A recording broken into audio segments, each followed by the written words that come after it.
Hello, everybody. Welcome to the Native Paranormal Crossroads. Am I echoing a little bit?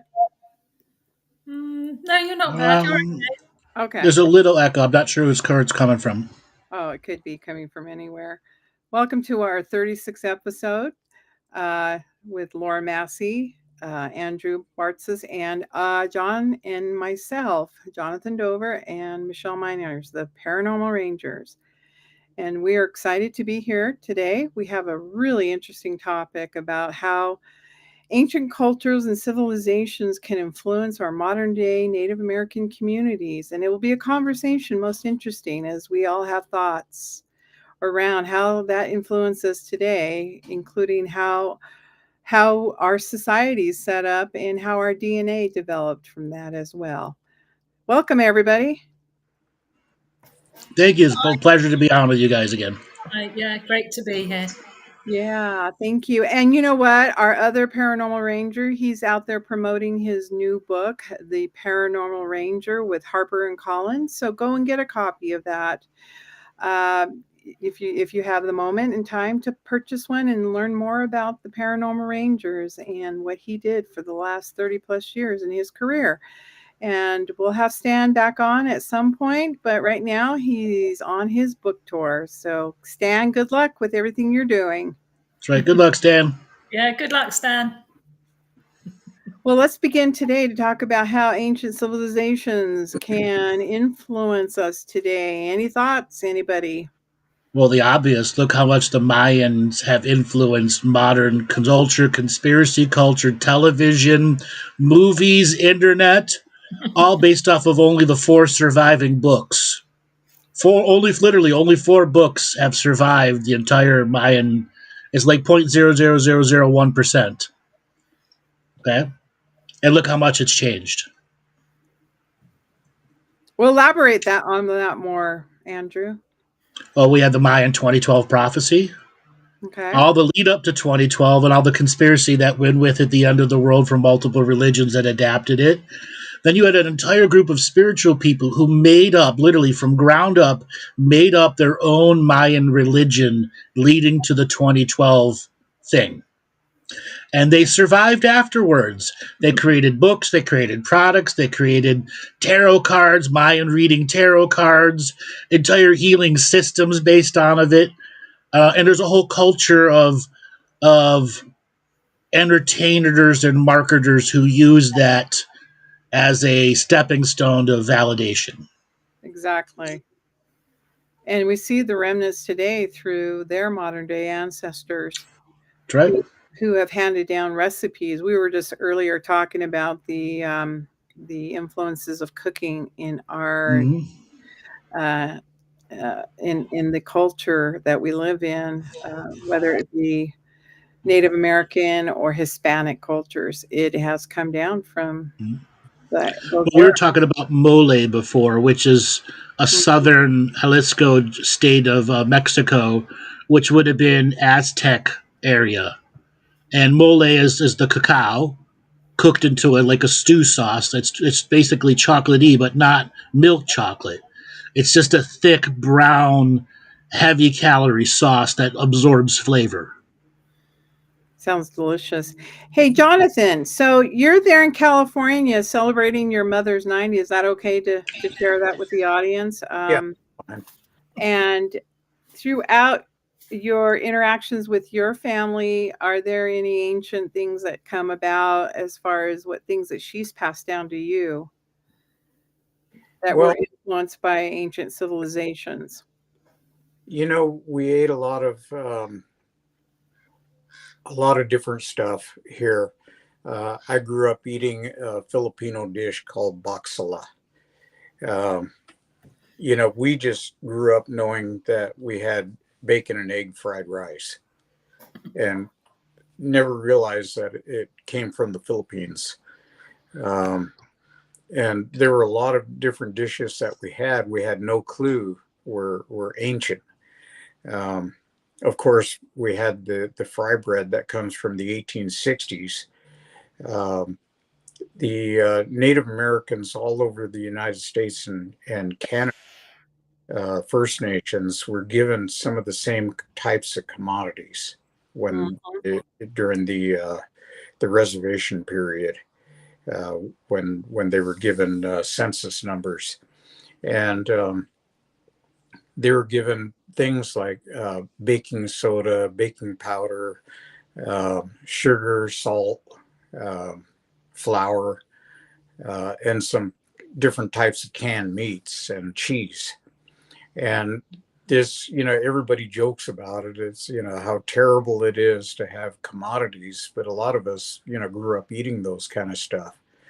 And weirdly, native tribes all over the states and Canada came up with a similar version of fry bread, which is very easy to make. Some of them added sugar, some of them made them little bitty ones, and some made real big ones. And fry bread is pretty much a staple of most Native American families today. Yeah. And And fry bread goes back into ancient military too. And then right. you've got stuff like pemmican that was mixed with the fry bread. So, yes, it is high in cholesterol. Yes, it is high in carbs. All the, but back then it was food that was given as part of the treaty process to natives, because they put us on land that didn't support agriculture very well and did not have any game on it like they were used to. So you have a situation where the government would bring out wagons of these foods and hand them out to the different families that had census numbers. And in a way, it was a way to control the people by using the food. So you had that situation. Typically, families would eat buffalo meat, and they would dry it out and save it, which is basically our modern jerky today. Um, and then there were a lot of grains that they had, corn, potatoes, things like that, that they would use in root vegetables that they would grow. So a lot of different stuff that's in the background.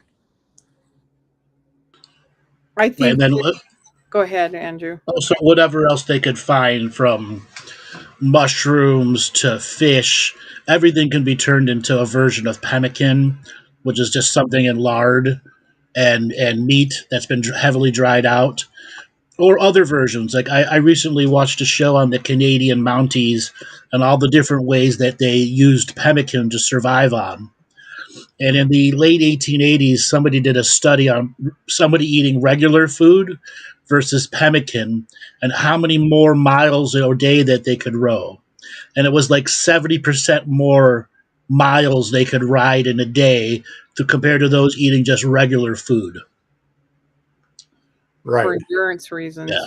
Yeah. What was so interesting about ancient civilization, a lot of our civilizations were settlements, and people often refer to the Native Americans as being nomadic. That came as a result of things changing in the world and the infrastructures of cities and European culture coming to this part of the nation of the North America. And so things changed for the natives. And so we've been able to adapt, not just in agricultural, Epicureans types of things, from getting reservation, food of the 1860s. Things have evolved in our diet, and it affects our DNA. And today, one of the biggest things that we deal with is diabetes as a result of the diets that we came. But in the past, the type of food that we had were vegetables and things that we grew, squashes, corn. We introduced this to the European nations. A lot of these, agricultural based type of vegetables were introduced by the Native Americans. And of course, we had to be introduced by the ancient civilization of the Aztecans. Corn was one of those. And And being, so, sorry, Michelle. no, go ahead, Laura. Sorry, there was just a bit of a delay. And I guess being forced into the reservations would have changed, the Native Americans' diet completely. Yeah. One of the things that I did want to mention is that there is a notion out there that before the white man came, that there diabetes was unheard of on the reservations. This is actually not true. There are old stories from the medicine men that say that in order to find out if somebody had diabetes, they would be told to pee on a flat rock. And if the ants came to that rock, then they knew that they had sugar in their blood or in the urine, and they would treat them from there. So diabetes was something that was known in the past. It wasn't all, butterflies and hummingbirds and stuff like that and rainbows. It was it was a tough life, and people got sick just like everywhere else. And diabetes was out there prior to contact with the Anglo. So just wanted to clear that up because that's what I had found out. And what about the alcohol that was introduced, wasn't it? Well, a lot of the stuff that was introduced was foreign. In fact, we have actual statements from natives that were on the Long Walk in 1864 when the Navajos were rounded up and force marched into a 300-mile march to get to Fort Sumner and at Bosque Redondo. And during that forced march, a lot of them died on the way. Some of them were killed. People that straggled were shot out of hand. And the point I'm making is that they were given commodities to survive on. Part of that commodity was coffee beans. The natives did not know, the Navajos didn't know what coffee beans were. And so they boiled them up and ate them. And they died. Come to find out that you're supposed to grind them up and boil them in water, and you get coffee. But they didn't. They had no clue. They just knew that sacks of beans were given to them, and they cooked them up. So that's a warning to everybody out there: don't take coffee beans and try to eat them by boiling them. It'll kill you. Jonathan, was really interesting. I had the opportunity to go to Costa Rica just recently, and they have a fruit that looks like a hairy fruit called mamon, and we loved it. It's like a grape, an oversized grape, but the middle part is a seed, and I started to eat the seed, and it was almost had an almond flavor to it, and it was really, really good. And then I was talking to a local person, and they said, don't eat the seeds, they're an aphrodisiac, meaning if you go and caramelize them, cook them, they take on the flair of actually being like a mushroom, and the hallucinogen. And so we had to learn how to eat those fruits without the seeds. So without proper knowledge of not have understanding, even though it is a food source, how to prepare it. Those things were handed down, and it sounds like the same thing with the coffee bean, which came from Mesoamerica as well. How to, and tobacco and other resources that were out there, anciently speaking, and handed down to our cultures. It's really interesting, even today in the modern world. I didn't know this fruit had that effect. And so they don't use that as, if in a ceremonial way. They just say, hey, if you do this with that, this is what the outcome would be. what was really interesting is if you do eat enough seeds, it becomes toxic and it will kill you. So me eating one or two did not do anything, but had I kept going and going and going, because we kept putting down like 3 or 4 kilos a day of those fruits. That's how good it is. And it's really interesting learning about the diets of other cultures and how they've adapted, and the environments that we live in we learn to adapt to those types of foods in our life. So I kept saying to my husband, I said, look, they are a fruit and vegetable people, mostly fruits. And I sustained my whole diet that time I was up there on fruits, and had very little meat. Chickens, of course, there's a lot of chickens that are raised there, and a little bit of pork. But as far as beef and stuff, they use the Indian cows, the ones with the long white horns. I can't remember. Brahma cows. They Yeah. raise a lot of Brahma. And it was really interesting because we're not used to that type of meat and everything. So, but I had a really healthy diet, just eating fruits and vegetables. And I imagine that I know that the Navajos at one time were like that. They lived off vegetables, and in the winter, of course, you have to have Grain. fats. Yeah. Got to live off the buffalo. So that's where that came from. So it was a really interesting experience to have. Yeah, the Europeans also got chocolate, cocoa drinks, Mm-hmm. chocolate, and that was in the 1600s in Spain. That was like the rage. Yeah, it Was was the same price of gold. right, right. Yeah. Cacao. Mm-hmm. Well, the refined, not the raw, refined. And then milk chocolate wasn't invented to the 1700s, I think. Mm-hmm. Yeah, it's Yeah, and crazy. for me, before I got diabetes, chocolate was a food group. Uh, Interestingly enough, though, the way they make chocolate in these foreign countries compared to because the sugar that kills, you can still take raw chocolate and it's healthy for you, even if you are diabetic. That's one thing I did learn while I was over there. That's right, or dark chocolate. The Yeah, dark better. It yeah. doesn't have to have sugar in it. You can, Yeah. Mhm. and it's 1875 is when they made milk chocolate. Hershey's? So it was Hershey's Blackberry. was one of the original. It's Ferraro, Hershey, Mondello's, and Nestle. Ah, Yeah, okay. those were the originals, and it was made from cocoa butter and cocoa mass, and then milk and sugar. And we wanted to preserve it, so we put all the preservation ingredients that did not help the diet, right? Yeah, yeah, yeah. It was in eight. Is in so basically a Swiss inventor combined cocoa with condensed milk in 1875 to make the first chocolate bar.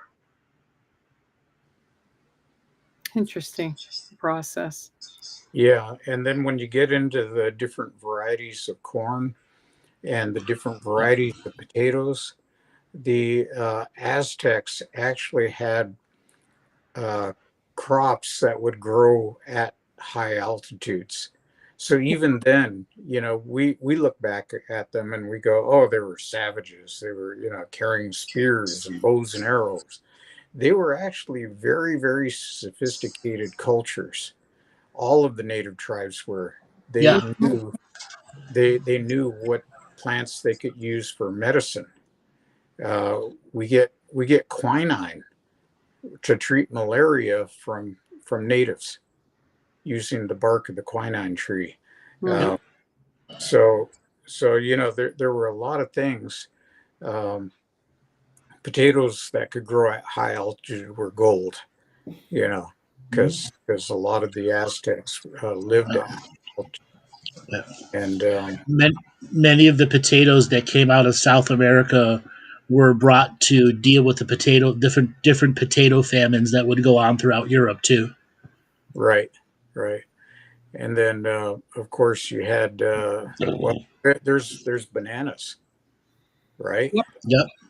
Plantains. and plantain or the different versions, and then pineapple too. right, and we get the term, banana republic from that, Yep. because there were companies that actually uh, tried to Trachel. control everything regarding Yep. the production, and they set up their own kingdoms, so to speak, and that's how Yep. we term today banana republic. That Yeah. it was something they used food as a way to build an empire. Yeah. And then you had the breadfruit and all the other different specialty fruit vegetables that would grow on trees there. Walnuts, I believe, came from there too. So for Native Americans, if you would like to read more about this subject, there is a book out there. I don't remember who the author is, but it's called Indian Givers. And it details all the different foods and inventions and things that the Native Americans uh, gave to the colonists when they came here that are pretty modern day examples. Everybody thinks, oh, we invented it in Europe. That's not true. The Native American fish traps throughout the Pacific Northwest and the high East Coast, Yeah. next level of technology. Even today, there's nothing matched versus a giant trawler with a net. Right. And it only took what was needed. And that's the other thing. There was a sustainable fisheries as Well, opposed the to, abundance then is through the roof. The old metaphor is you could walk on the fish in the East Coast to get to shore from your boat. It was that thick. That's the metaphor that they would always bring up. But there was no way for a non industrialized population to fish out what was there. It took 200 years of industrialization to fish out the world's oceans. right. Well, the real technique with these Pacific Northwest tribes, I had the opportunity at 13 years old to learn how to smoke salmon in a Oh, smokehouse. And it was a talent. And yeah. it took most of the summer to Yep. dry out the fish in their smokehouses. And that was a really wonderful lesson that I learned at a young age as a teenager girl. Living, the Huba Indians lived off the land still. And so this is what we say that the Native Americans don't have those traditions. They do. They still have those. Mhm. And this is sustaining their way of life, and it's very organic based, and the food's great. We've all been camping, and the food tastes better when we're camping for Yeah. some interesting reasons. Yeah, Must be I something still you're have not to doing, figure out. Renee. Yeah, I still can't figure out that one. Ah! You did too. Ambiance. Yeah, ambiance. When I lived in Washington State, whenever salmon season would come in, all the Native Americans would put their smoke hut at the end of their driveway or on a side of a freeway, and I would go on tour to look for the best ones. And some of the ones that were cold smoke or slightly hot smoked, oh my god! And then the salmon candies, oh my god, to die for, absolutely to die for. Oh, Yeah, I went and spoke up at the Boreal Bigfoot Conference in Fairbanks, Alaska last year, and while we were up there, we had salmon, and boy, I tell you what, I've never tasted salmon anywhere else like that. yep. Very You sweet. ever had a traditional king salmon that's like red as crimson blood Yeah, on the inside? Oh, my that's sister amazing. used to live up in Alaska, Anchorage, and then natives have the opportunity to go up there and net and fish and get as much as they can for the winter and storage. That is our token for being native. We could go up there and fish this with the salmon nets, and we used to do that. And halibut fish is the other one. And boy, there's nothing that could beat that kind of fishing. Yeah, smelt fishing. I love smelt. Yeah, yeah. One of my most favorite fish. What type of wood would you have used to smoke the salmon with? Cherry, oak, Hickory. ash, sometimes alder, depending on the flavor you were trying to get into it. You can even do teriyaki. Yeah. Right, Yeah. Jonathan? We'll go to Those teriyaki I'll say. trees are getting kind of slim now, though. Yeah.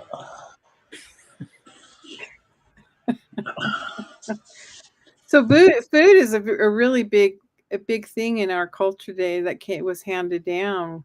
What about Yeah. technologies? What about housings and structures that influenced these Look at the foods? Anasazi. Yeah, They built cities in the sides of hills that were air conditioned and heated in the winter. They had a whole different level of building technology compared to the thatch hutch roofs that was the majority of Europe at the time. And one other thing I want to mention is traditions. Yep. I grew up around family in Oklahoma, and when you went to Oklahoma, if you went on a day to go visit different family members, relatives, one thing we found out is that no matter where you went in Native families, the first thing they'll do is they'll say, "Sit down, have a bite to eat."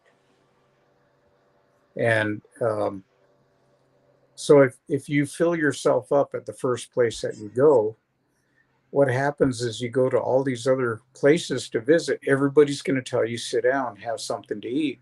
And if you don't sit down at their table, it's kind of considered bad manners that you're supposed to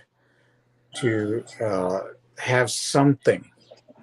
And there's stuff there like biscuits and gravy. There's pork chops. There's just all kinds of food.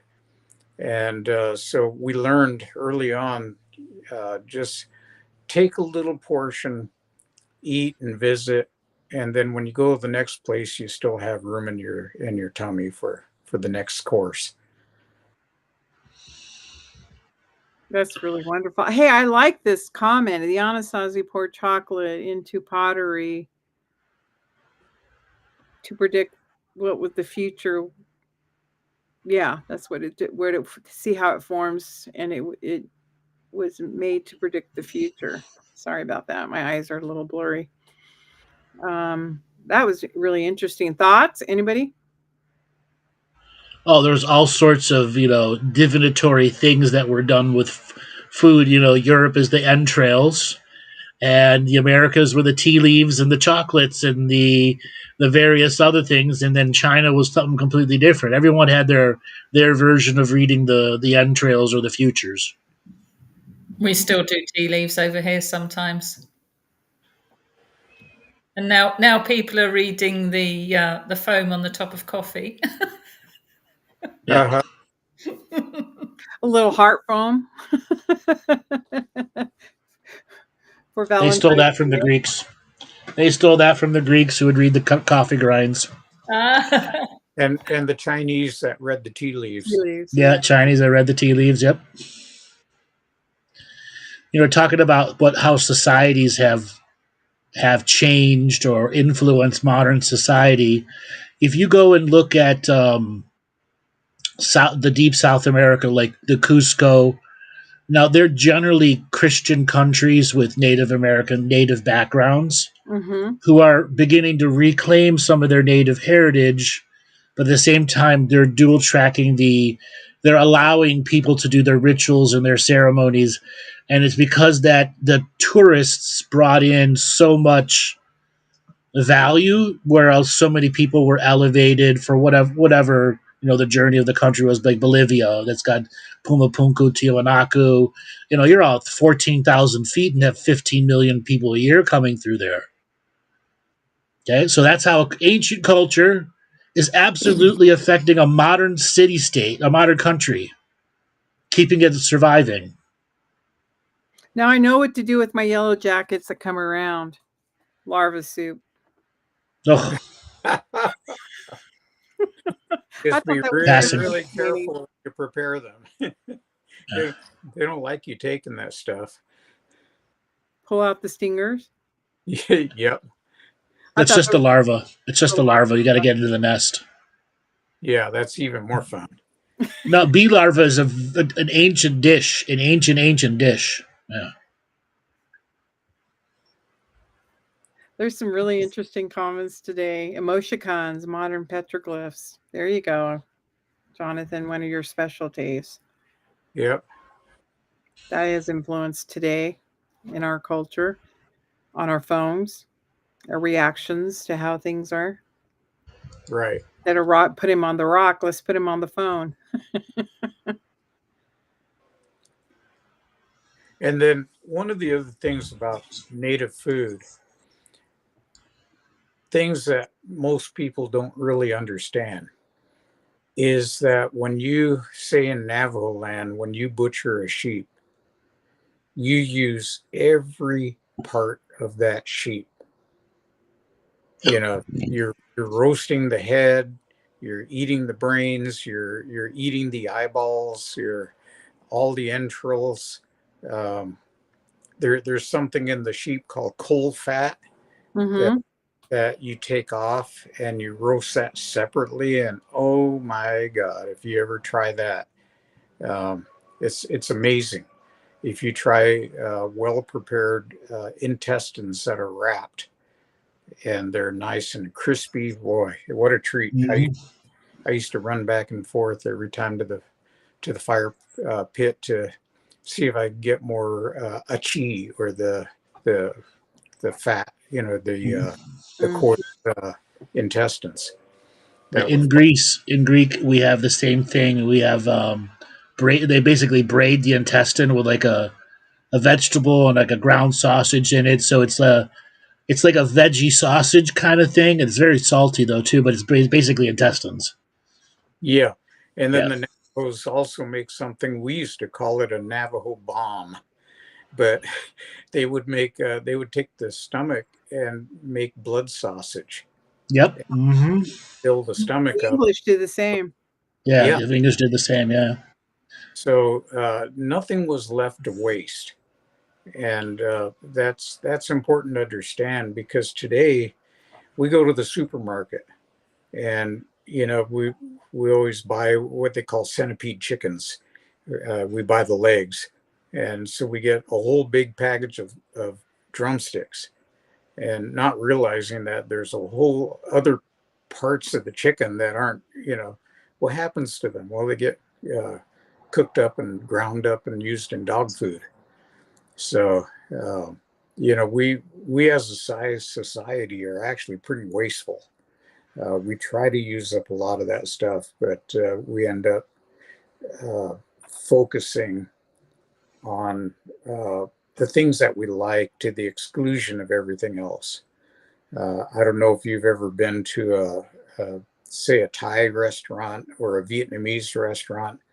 And if you go to a real traditional one, you'll find a lot of bits and pieces in your food that you can't identify, because they're parts of the animal that usually you don't get to see. Or want to see, right? Right, right. Yeah. I mean, people go ew when you talk about menudo, and Intestines. Yeah. or Or hot dogs. yeah, Yeah. Which always have a guaranteed 2%, 1 to 2% rat meat in them. yeah, or trike. It's so people, we do have our preferences, and a lot of it is how we were raised. Yeah. Sweetbreads. Yeah, you go into a supermarket, everything's nicely packaged with plastic over it, and Yeah. You don't see giant bull nuts there for sale either. right, right. Well, let's talk about the jalapeno pepper. Had Oof. the opportunity to cook up some peppers and put the meat in the plastic bag and put them in my freezer for the winter. Yeah. Look how that's influenced the whole world into a hot, spicy scenario. The Yep. habanero pepper or the ghost pepper that was, you know, no one would go near it, not even the deer. Yep.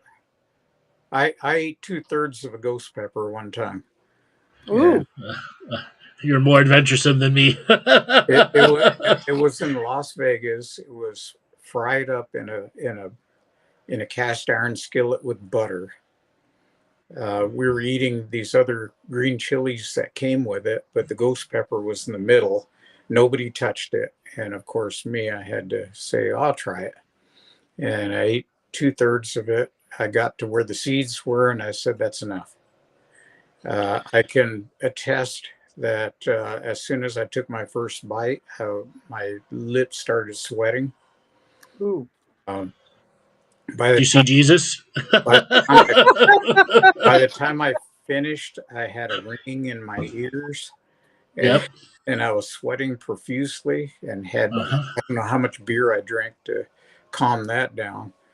Um, and the next morning was even a hotter surprise when it was. Flamethrower coming out. Out the Yeah, other end, yeah. right?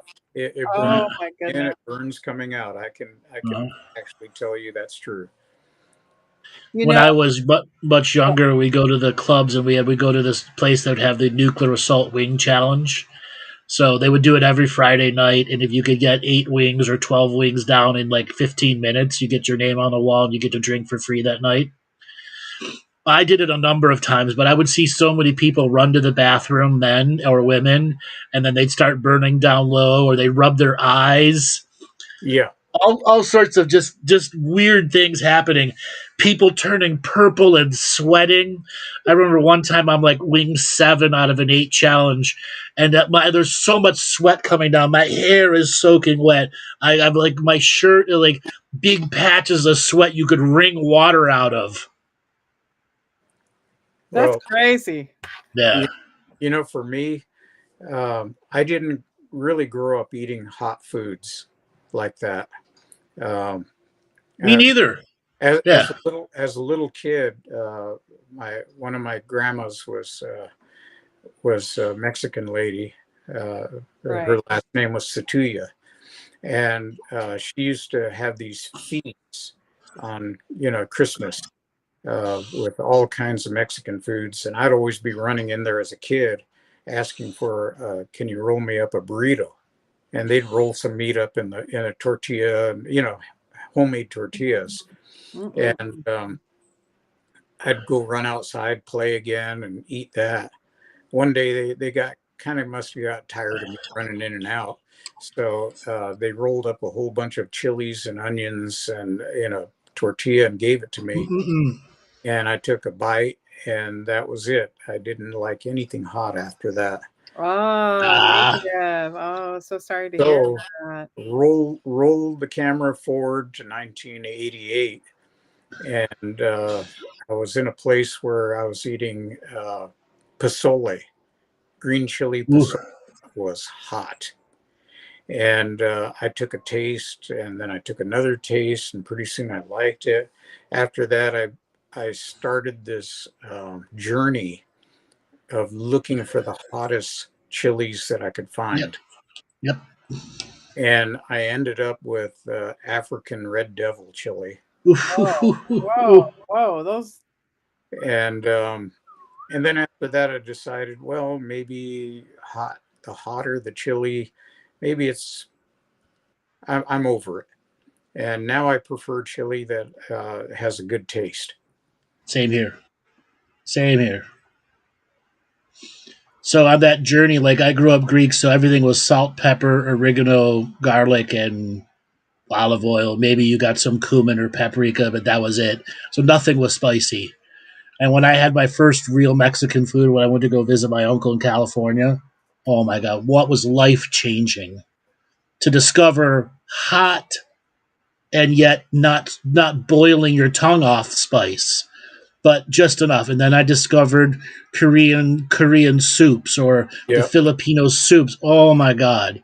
Next level where I started trying every spice or getting a little hotter, a little hotter, a little hotter. And to the point I had made friends. Sorry. One of the people that I worked with, his mother was a Mexican cook, and she would do these chili rellenos that Yeah. were technically deep fried the way she did them, but the inside was so spicy that you could have one and you had to wait at least a half hour before you had a bite of another one. That's how hot they were. Like she would harvest the seeds. She would save all the seeds because the seeds were all the spices. Yeah. And then she'd crush them and put them in there. Like, oh, you alchemist. And for those of you out there listening, a lot of this stuff, understand that what's happening in the body is when you get pain in your mouth like that, it releases endorphins in your brain. Yep. And That's those endorphins are what makes you feel good. Those endorphins are what gets released when you kiss somebody that you love. And right. so this endorphin release is what you try to achieve again by eating hot things. And so you have your own private little party, so to speak. Sort of negated by the afterburner afterwards, though, isn't it? That's right. That's right. That just tells you that you might have to wait a few days before you do it again. I don't know. The burning coming out wasn't. I've had terrible burns, especially when I'm like having Korean barbecue and the Korean soups and the very spicy kimchi's. Oh, those were challenging times. But I didn't give up. My search for spice continued. Well, I'm always looking for good hatch green chili. Um, I love getting bottles of it to bring home and Mm-hmm. I'll add them to my beans and stuff. And Mm-hmm. but I'm making it. it's I'm gonna not make a chili. about I'm gonna since it's 41 degrees here today. I'm gonna make a chili today, where I've got part of baby back ribs that I took all the meat off of, and then I have spicy Italian sausage, and then I've got pork belly that I'm gonna put into it too. It'll be the best damn chili, and it's gonna be spicy chili too.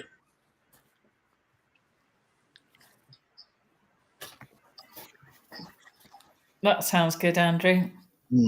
I love pork belly and chili. It's like a magic surprise. Oh, and then I put andouille sausage in it too. Uh-huh. So there are a lot of different foods that were discovered in the Americas that were taken back to Europe. Uh, Tomato.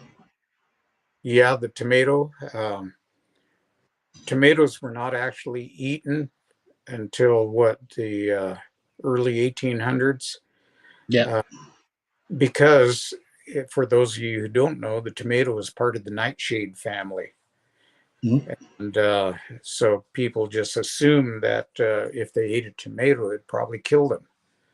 And nowadays we have tomatoes all over the place. You can get a Tommy burger with a big half-inch thick beefsteak tomato put in there, and we don't blink an eyelash at it.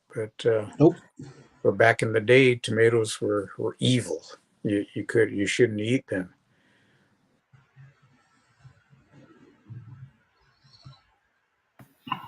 Cucumber too, right? Or no, asparagus. I think it was asparagus. The native too. There are so many different things that we are normal today, but Yeah. back then, nobody knew about them until they came to the Americas. And I'm talking North, South, and Central America. All Like the avocado too. Like when I was first in Barbados, they would have these avocado trees that would make avocados like the size of someone's head. Okay, they were giant, Crazy. not the little avocados you see that they sell in the groceries. These were giant pieces, the huge seed inside. Yep. And for those of you out there that are diabetic, avocados are considered a superfood. You Yep, can you can eat them. They're good for you, and they will help lower your blood sugar. that's right. So I don't eat enough of them because they're not in season all the time, Mm-hmm. but I try. Mm-hmm. My apologies. I'm having some network issues here. I may drop you. and hopefully the show doesn't get dropped. I've been traveling and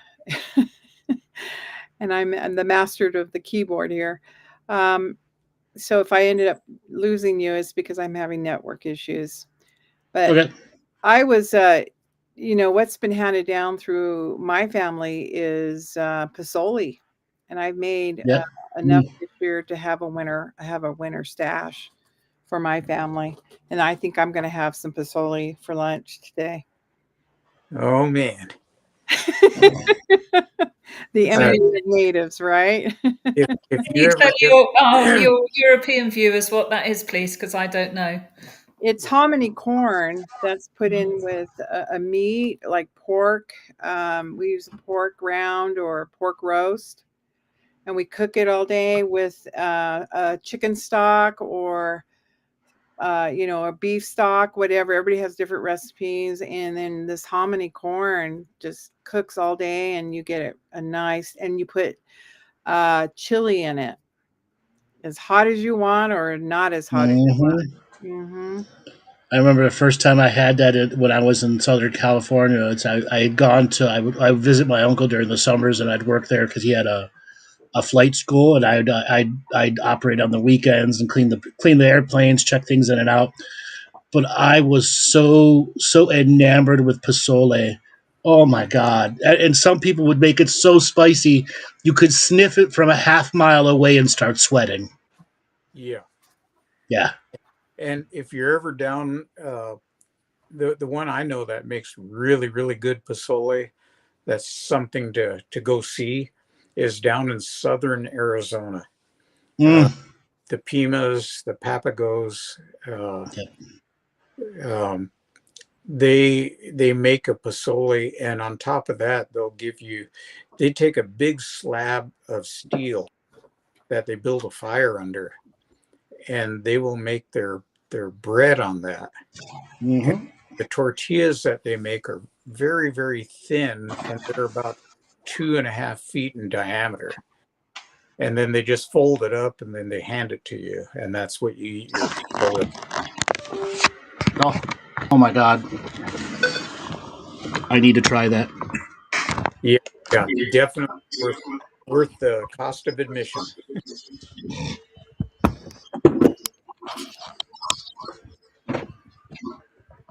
So there's the various kinds of fry breads, bannocks.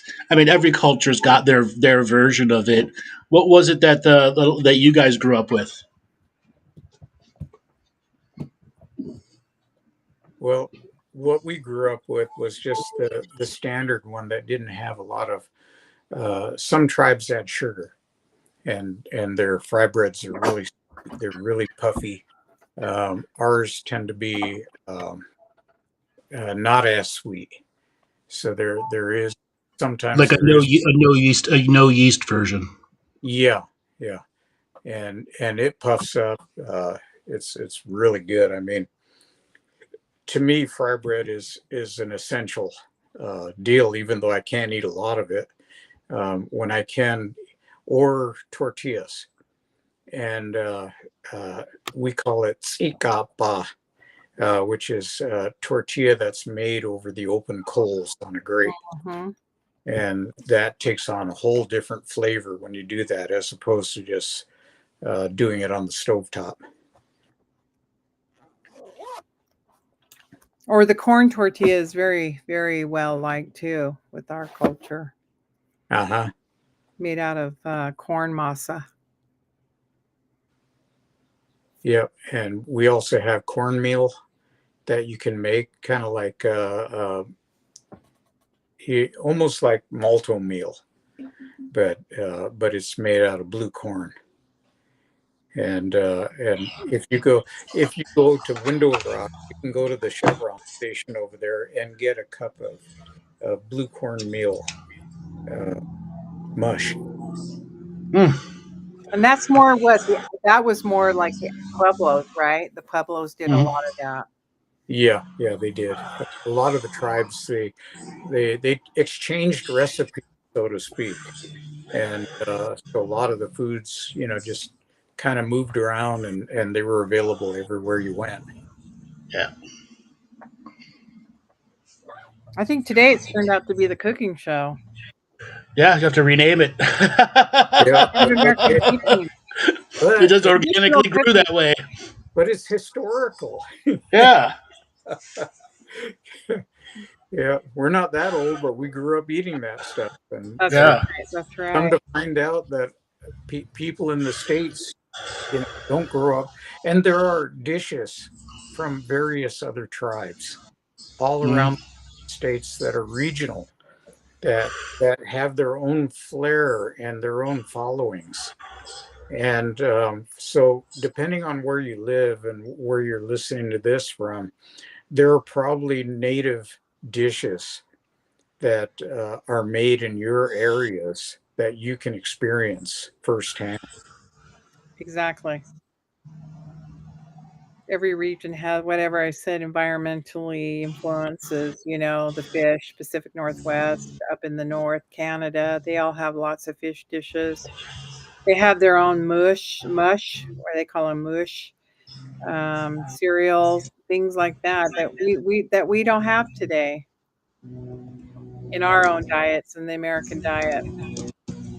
And some of these delicious recipes that come about. And the other one is oh, what was that one? Corn husk. They use the corn husk. Yeah, Um, mhm. or kneel down bread or things like that. Right, So, right. so as Mission Impossible would say, "Good afternoon, Mr. Phelps. Your mission, should you choose to accept it, is to look on the internet for native foods in your area and experience them firsthand." Exactly. And hopefully, this podcast doesn't self-destruct Yes. Well, anytime soon. guys, I've got to get going. I've got a meeting that I got to get to. But it's been great being on the show. I look forward to being on again. Thank you, Andrew. It's good to have All you right. back Yeah, good on. to hear you, Andrew. Yeah. Take it easy, guys. Love y'all. Love you See you too. later. Take All right. care. Bye. Bye bye. Bye bye. It's the new Epicurean Native American show. You Yeah, know, but Native American food plays heavily. We don't ever think about it because that's just the way we were brought up, and right, and right. so we just assume that everybody else eats the same foods, and yet you go to other people's houses and boy, their diet is completely different, and you go, wow, what, what the heck? Yeah, don't you make it like my mom? Right, right. Yeah. Well, even when I've gone to restaurants and they tried to do the New Mexican diet flair or the way it's supposed to be done in some of these restaurants, it doesn't make the grade, you If know? good Mexican food, I either go to Los Angeles or I go to Albuquerque.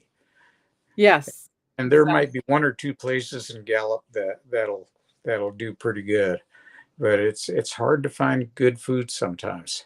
It is traditional food, Yeah. so Is there a First Nations dish that's actually stayed the same all the way through? Still cook? I would have to say the fried bread tacos. My Yeah. most favorite is the fried bread with lamb, slices of thin lamb with the chili pepper in between, and it becomes a sandwich. That's a Navajo sandwich. Yeah. That's my favorite. Yeah, I don't like the peppers too hot. Jonathan may, um, but that's one of my favorite when I go down to the Four Corners, Monument Valley area. Boy, there are restaurants that have that. And lamb is a delicacy for Navajos, Or you'll see it as a mutton sandwich, or the and mutton sandwich, and yeah. they'll use sheep. Now the natives are required to use USDA approved meat stock. Mutton. Yeah, mutton. Um, But if you know of a family over there that's getting ready to have a celebration, you can get food. You can watch it butchered right in front of you, and a lot of people would be pretty squeamish about that. But that's just Mhm. how it happens, and Part of the culture. yeah, part of the culture. We grew up watching. If sheep were being butchered, you knew you were going to have a feast, and even the even the sheepskin was tanned afterwards, and the grandmas would use it to sit on while they weave. So there's a lot of stuff that goes into all of it. Well, we haven't even talked about the Anasazi beans. I always pick up a bag. They're grown in a very specific place in Dove, Colorado. And that's near the reservation, the Navajo reservation. And Yeah, you pick up Anasazi beans because they are grown in a special soil. And they are tasty, and you don't have to soak them as long as the regular other beans that are out there, the white bean, the pinto beans. I do have a pinto bean recipe book I keep. My family loves enchiladas. I mean, we on Christmas Eve go the whole 9 yards when it comes to having Native American foods and Hispanic foods because they're interchangeable in our diets. right. Well, And, the the influence has gone both ways, right. and so regionally, you'll see all kinds of mixes. And for those of us on the reservation on Navajo, we have NAPI, Navajo Industrial Agricultural Products, Mm-hmm. and you can get blue corn meal there. You can get flour. You can get all different kinds, even seeds to plant, and so they have a lot of different products that they make, including Navajo tea. So, As which Navajos, we were taught which plant it was, we could pull over and gather the tea and then dry it out um, yeah, as a medicinal tea. You can't drink too much, and you'll have the runs. Um, but it is considered a medicinal tea, and sometimes people market it commercially. What sort of it plants would make tea for Navajos? yeah What there sort of there plants? there is a guy in Holbrook that has a distillery. Mm-hmm. He studied for years and years, I think 10 years, to become licensed to produce sake. And but over there's only 300 businesses, and you have to wait till somebody dies and puts their business up for sale in order to get into the sake business. He Mm-hmm. to Arizona because Wow, he that's crazy. married a Navajo woman, and he set up in Holbrook, Arizona, and he makes uh, sake there. And one of the sakes that he makes has it's infused with Navajo tea. Oh, interesting. So I don't remember the exact name of the company, but it's based in Holbrook. So those aficionados out there that like your sake, that's definitely one to try. There are influences from ancient, Anasazi artwork, um, things that have been handed down through the art forms can also be attributed to part of our modern day artistry of silver making, things like that, jewelry making processes, pottery, so on and so forth. And we could probably get on another episode and talk about those processes. I think so, and healing techniques and things like that as well, Michelle. Exactly, Mm. exactly. Because the Navajo tea and what, Jonathan's referring to a distillery making those, that could also be probably a healing aspect of using herbs and spices. Yeah, yeah. Because we've been talking a little bit more about the spices, this chili and the beans and everything. That's sustained us as a culture throughout Mm. times. Those things were handed down, as we know the Egyptians had them, and so on and so forth through Well, their it culinary permeates our history. culture, and it is still viable even today. And Exactly. that's why I'm saying go out and experience it in your area. Doesn't matter where you live. Native Americans lived there too. And remember, there's only 574 tribes that are still in existence in the States, and another 633 in Canada. So there are tribes out there, and you can try different dishes. Some of them you might be a little squeamish. So you'll look at it and go, I don't know if I want to try that. But experience it. Get out of your Rattlesnake, right? different, yeah. Rattlesnake meat is another one. I had that growing up. Or in Oklahoma, turtles. Turtles, yeah. Yeah. So it's really interesting. I know of a guy that I was introduced. He was Navajo, and he is I do believe, a botanist, and he has preserved over 900 species of herbs on the Navajo reservation. And he draws them and keeps these in archives. And there's no one out there that has been doing that, even in our nation, where we live. But he holds those Epicurean herbal plants that exist out in the reservation. I didn't know that all that existed, those species, but he keeps a catalog, and he has been spoken at the Smithsonian, so on and so forth. But he is doing the best he can to preserve those species of plants. And that's the other thing we could talk about, is those plant genomes have come from ancient civilizations. The Chinese are a good replication of those things that we have today in pharmaceuticals. But that's a whole different story. Yeah, yeah. We'll save Yes, it for another We'll episode. save it for another for day. another show. Yeah. But we've come to the top of the hour. And so next week we have a special guest, and it's our very own Stan Milford. And we're going to promote his book, The Paranormal Rangers. So he has set some time aside from his busy schedule to be on our show, or his show. His show, yes. This is his show. And if you get an opportunity to read the book, and they also have an audio version, take a listen. And if you have questions, that'll be the time to ask them. Thank you, Jonathan, for that plug. Yeah, and we'd love to hear from the audience. And I'm sure Stan would love to address some of the things he's written and into the audience some of his background. Or you can put them on the spot and say, well, how come you didn't do it this way? Jonathan, you were there. You guys worked together for so many years. People can ask you similar questions, and maybe you can help them out. Oh, yeah. Yeah.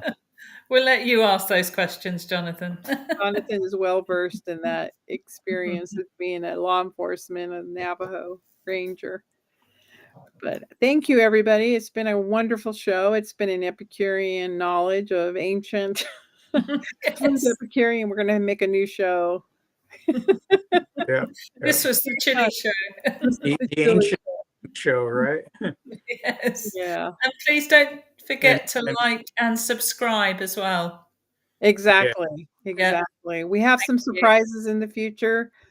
We're going to be introducing, but look forward to that. And we look forward to having Stan on our show, his show, next week. Thank you, everybody. Bye. Goodbye.